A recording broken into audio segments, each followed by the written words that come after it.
Salam,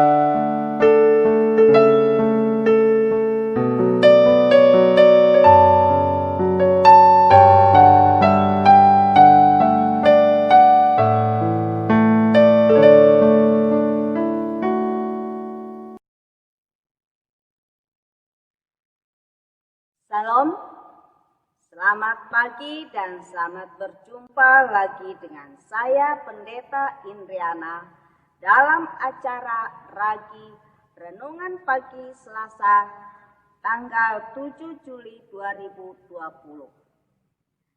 Sebelum kita membuka firman Tuhan, marilah kita merendahkan hati kita di hadapan Tuhan, kita bersatu dalam doa. Bapa dalam kerajaan surga, saatnya kami akan membuka firman-Mu dan merenungkannya pada pagi hari ini.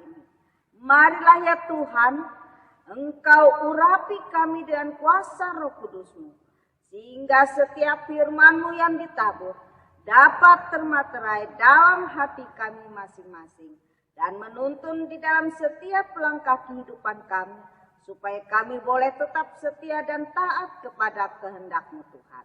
Terima kasih Bapa di surga, hamba-Mu siap untuk memberitakannya dalam nama Tuhan Yesus Kristus. Kami sambut firman. Amin.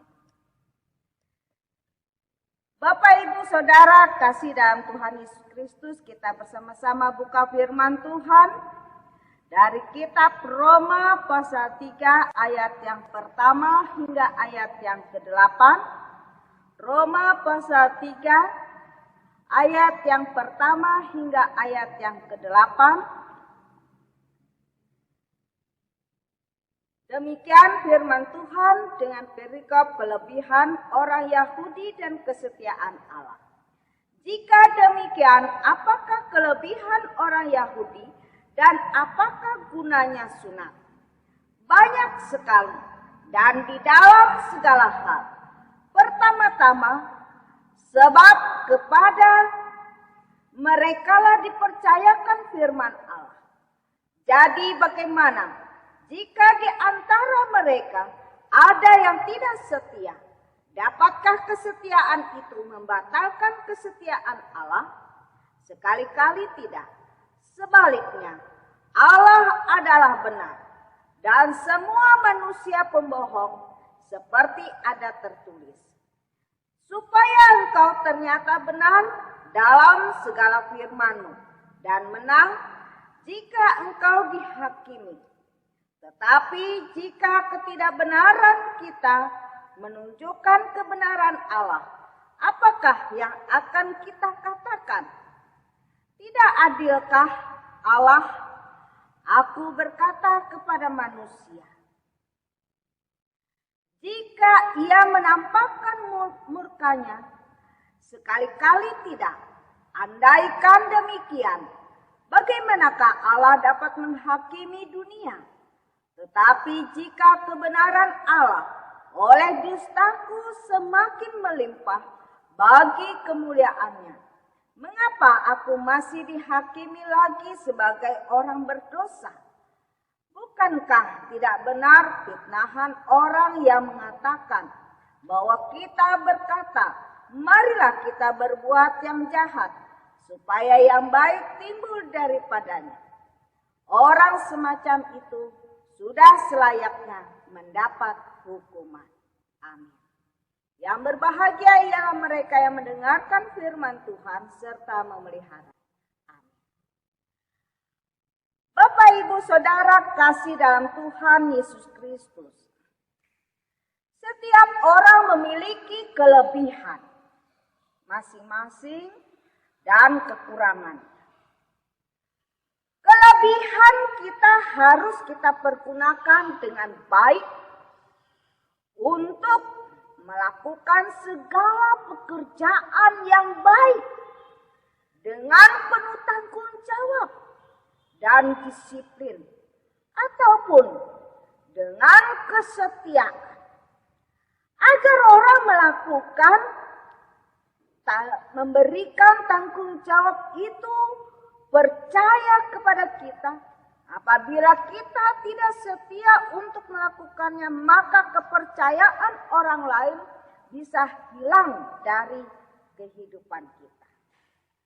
Sekarang kita perhatikan beberapa pemikiran dasar Rasul Paulus mengenai orang Yahudi. Yaitu yang pertama, Paulus tetap percaya bahwa orang Yahudi berada pada kedudukan yang khusus di hadapan Allah. Namun harus juga disertai tanggung jawab yang khusus pula. Maksudnya adalah bahwa orang Yahudi diberikan kepercayaan khusus untuk melakukan firman Allah atau melakukan 10 hukum Allah.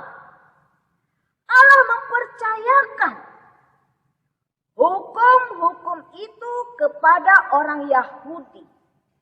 Oleh karena itu seharusnya mereka harus hidup kudus. Allah tidak mengatakan kamu umat kudus, oleh karena itu kamu boleh berbuat sesukamu. Atau Allah mengatakan sebaliknya, kamu adalah umat kudus, oleh karena itu kamu harus melakukan kehendakku. Ibu, bapak, saudara yang kasih dalam Tuhan Yesus Kristus.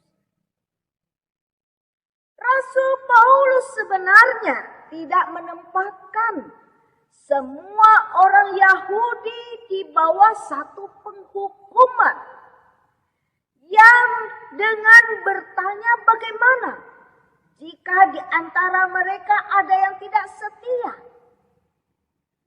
Paulus sangat yakin bahwa Allah adalah adil dalam menghukum orang Yahudi. Mereka mempunyai kedudukan khusus dan janji khusus. Oleh sebab itu hukumannya sepantasnya lebih berat daripada orang yang non-Yahudi. Jika mereka melakukan kesalahan. Tetapi tidak semua orang Yahudi itu tidak setia. Rasul Paulus sangat yakin bahwa sisa dari orang-orang Yahudi yang setia, walaupun jumlah mereka sedikit, mereka adalah orang Yahudi yang benar atau sejati. Paulus selalu memiliki keyakinan bahwa penolakan Allah terhadap orang Yahudi tidak untuk selama-lamanya. Penolakan itu adalah pintu terbuka bagi orang-orang yang bukan Yahudi. Dan pada akhirnya orang-orang bukan Yahudi akan membawa kembali orang-orang Yahudi untuk bertobat. Baik orang Yahudi maupun orang yang bukan Yahudi akan menjadi satu di dalam Kristus. Melalui firman Allah yang disampaikan oleh mereka yang non-Yahudi kepada orang-orang Yahudi. Proses pengabaran Injil ini terus berjalan sampai sekarang. Bapak, Ibu, Saudara terkasih, akar dari segala kejahatan orang Yahudi adalah ketidaktaatan atau ketidaksetiaan mereka kepada hukum Allah yang telah mereka ketahui. Karena adanya dosa, memberi kesempatan kepada Allah untuk memperlihatkan keadilan dan kemurahan hatinya. Apabila seseorang berdosa, yang diperlukan bukanlah kecerdikan untuk membenarkan diri, sekalipun telah melakukan kesalahan, tetapi kerendahan hati untuk mengakui dengan rasa penyesalan dan malu, serta mau memperbaiki untuk arah kepada pertobatan. Bapak, Ibu, Saudara terkasih, kita adalah orang-orang Kristen yang percaya kepada firman Tuhan. Kita harus setia dan taat untuk melakukan firman Tuhan, baik dalam keluarga kita maupun di dalam masyarakat. Jangan malu kita menjadi orang Kristen untuk mengakui Yesus Kristus sebagai Tuhan dan Juru Selamat kita di hadapan orang lain. Apabila kita malu mengakui Yesus Kristus di hadapan orang lain, maka Yesus pun malu mengakui kita di hadapan Bapa. Bapak, Ibu, Saudara yang terkasih di hadapan Tuhan, dengan demikian orang lain akan melihat bahwa kita orang Kristen baik di dalam segala hal. Dan kita dapat menjadi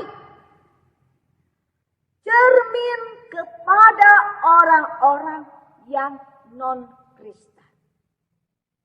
Sekalipun jumlah kita sedikit, firman Tuhan mengatakan yang terdahulu akan menjadi yang kemudian, dan yang kemudian akan menjadi yang terdahulu. Perkataan ini harus kita materaikan di dalam hati kita masing-masing.